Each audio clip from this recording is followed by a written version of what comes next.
ভয় পাবেন না, ভয়ের কি আছে? কয়দিন বাঁচবেন? কতদিন আছি আমরা? বেশি দিন নাই। আমার বাড়িতে আপনি এসে আমাকে ধাক্কা দিলেন, প্রতিবাদে আমি আপনাকে ধাক্কা দিয়ে আমি খারাপ হয়ে গেলাম, এটা তো হতে পারে না। অন্তত পক্ষে গলার আওয়াজ থাকলে গলা দিয়ে।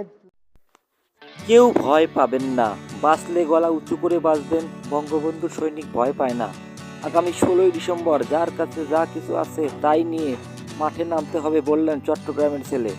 16ই ডিসেম্বর থাকবে রাজপথ আওয়ামী লীগের দখলে, বললেন ফারাজ করিম চৌধুরী। সাবেক প্রধানমন্ত্রী শেখ হাসিনা দেশ ত্যাগের পরে বিভিন্ন জায়গায় নানানভাবে হয়রানির শিকার হয়েছে আওয়ামী লীগের নেতাকর্মীরা। এর প্রতিবাদে কোনো কিছুই বলতে পারেনি তারা। অবশেষে আসন্ন 16ই ডিসেম্বর মহান বিজয় দিবস উপলক্ষে আন্দোলনের ডাক দিলেন আওয়ামী লীগ।